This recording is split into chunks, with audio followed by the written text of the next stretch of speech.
Hello, and welcome to another episode of the Graham Sibbald Podcast. My name is Jorja, and I am your host.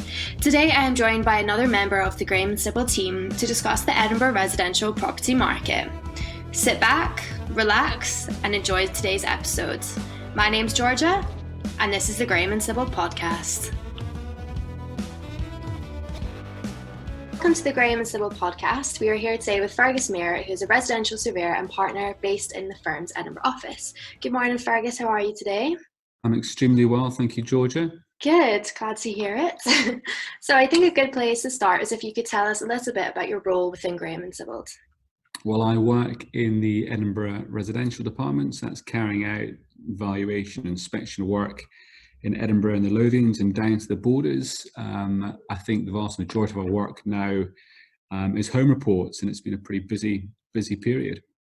I was wondering, Fergus, if you could let us know what has been happening to the Edinburgh residential market since things have ended, opening up since the end of June, and how the restrictions due to COVID have affected this. The restrictions, I think it's amazing how quickly people kind of adjust to what's around you. We've got all the sort of the PPE stuff, and the clients are pretty aware of their responsibility as well. So kind of leaving properties, windows being left open, doors being left open for us. So actually, I think we adjusted pretty quickly. The way we work, we're now much more home-based, and it's a pretty dark cloud, but every cloud has a silver lining. We found various efficiencies. And so there's things that we'll be able to take on once this COVID has disappeared. It's been an interesting time, but one we've adjusted to pretty quickly. I think it has been pretty amazing how businesses across the board have kind of bounced back or responded to COVID. Do you think that government support is really vital in allowing businesses to be able to function during this virus? I think for just sort of putting the residential hat on, government support has been, with regards to the residential market, has been pretty important. There's been a reduction in the LBTT, the Scottish stamp duty. It saves many purchasers around about £2,000. It's not a silver bullet to the market by any stretch of the imagination, but it is some help. Is that a big driver to for the reason we've been so busy? Probably not, but any contribution is a help. I think probably what's been more important is the First Home Fund, which allows an equity share contribution of up to £25,000 for first-time buyers, and that's allowing people who would ordinarily not been able to afford to buy their first home to be able to do that. And just getting that first run of the ladder, it's just so important for the residential market. It just allows everyone else to move up above that. Without people coming onto the bottom, the whole thing grinds to a halt. So that's been incredibly important. Sure. So obviously we're nearly been in COVID for a year now, which is a little bit crazy to think about. Do you think that, as we progress into the winter and the new year, that government support is likely to continue? Well, the LBTT is due to finish on the 1st of April. As I said, I don't think that is going to have a huge effect. There may be some thought that there'll be a rush of people trying to conclude home purchases just prior to that. There may be a little bit of that, but again, the numbers they're not significant enough to have a huge impact. In terms of the more important First Home Fund, that's due to be reinstated once more on the 1st of April next year. So I think the government realised just the importance of that. In terms of going back to the Edinburgh residential market, what exactly underpins the Edinburgh and Lothians market? I think, Edinburgh is a pretty special place. The Lothians is a pretty special place, and, you see it coming top of various things about, best place to live within the UK. There's really good job opportunities within Edinburgh and the Lothians. You don't have to commute far to be out in pretty stunning countryside, wonderful beaches and so on.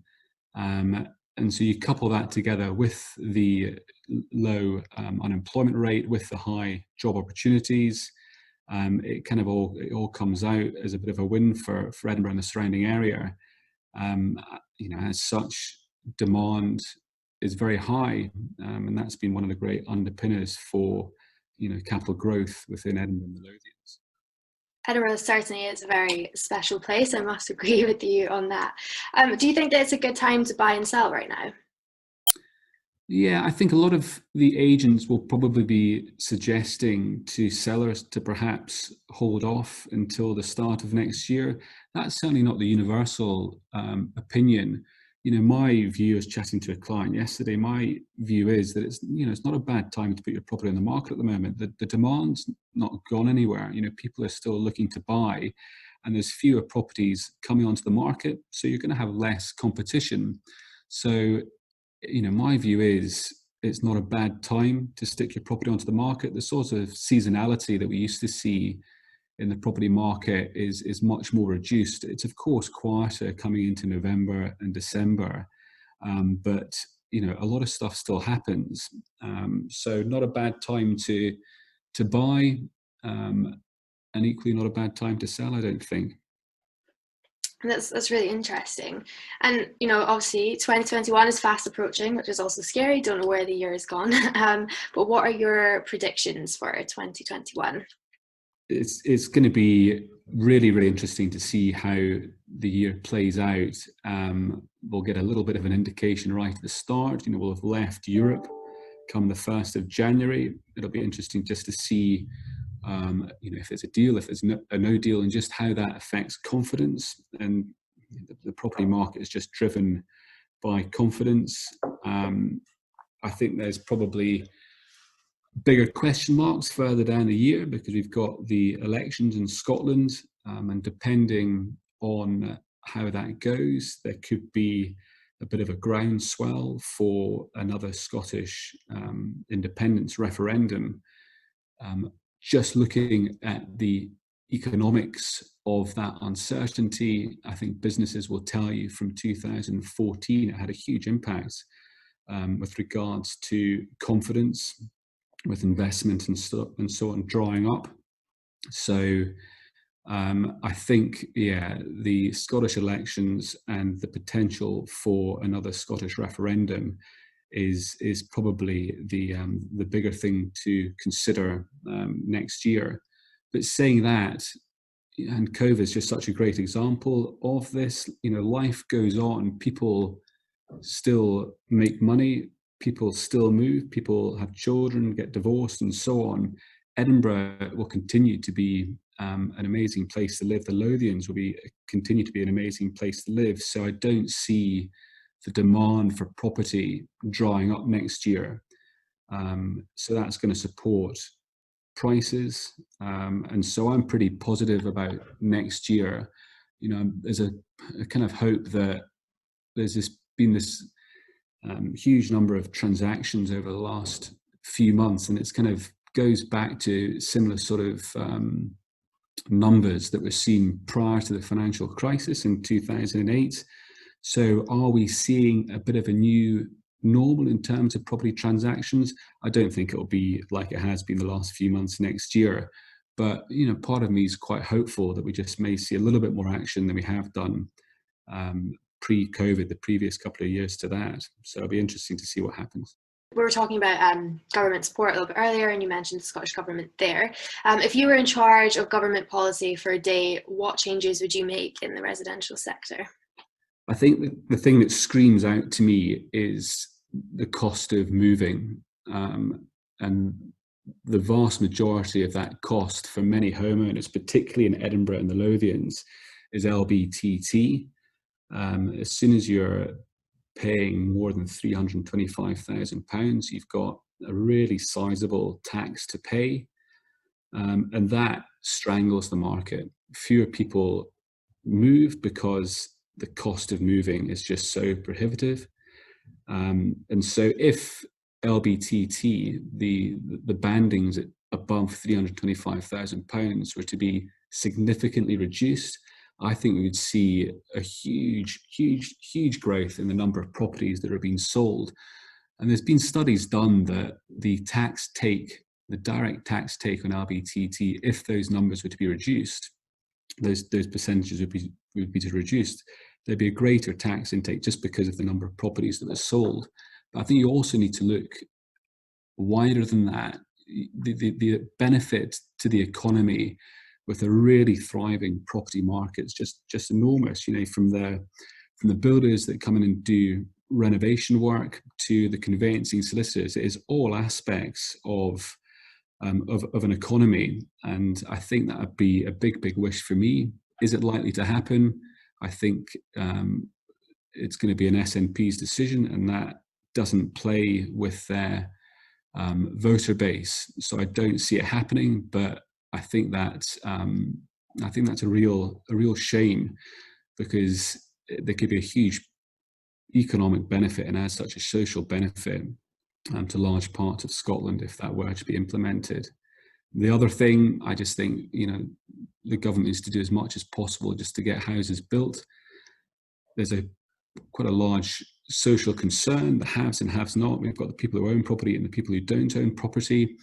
And the opportunity to buy your first home is just getting further and further away because of the cost of property. And that's because the supply and demand is just so imbalanced. So I think we need to build, allowing people to get onto the property ladder, which is just so deeply ingrained in the British psyche. So yeah, LBTT, big reductions in that, and do everything you can to encourage house building. Fergus for MP in 2021, who knows, we could maybe see it. No thanks. And just to finish up, is there any updates with regards to cladding that you would like to chat about today? Well, I'm sorry, Joy, I've just been told we've run out of time, so I'm not going to be able to. No, I'm joking. I think, yeah, cladding, it's such a contentious topic. It's sort of growing arms and legs in many ways. Happily, there's an EWS1 form that is now being carried out on flatted dwellings that allow lenders to lend, and so there was this just terrible blockage that has now been removed. So we are in a much better position now than we were a year ago, which I'm very grateful for, because it's an incredibly stressful process to go through for homeowners who are in these positions. So we're in a bit better position than we were, and fingers crossed in 6 months' time we could find ourselves in an even better position. So it's not all doom and gloom with that. There has been progress, and that has been shown by these sort of flats which couldn't be sold a year or so ago, now getting lending and now getting sold. So a little bit of positive there. Great. It'll be really interesting to see how things develop. And thank you, Fergus, for your time today. Thanks so much, Jorja. Thanks again to Fergus for his time today. This is certainly a very hot topic at the moment, and it's great to hear that Graham and Sibbald are up to date with everything going on in the residential market. If anyone has any questions or would like to arrange a survey, please go to www.g-s.co.uk. Thank you for joining us today, and stay safe.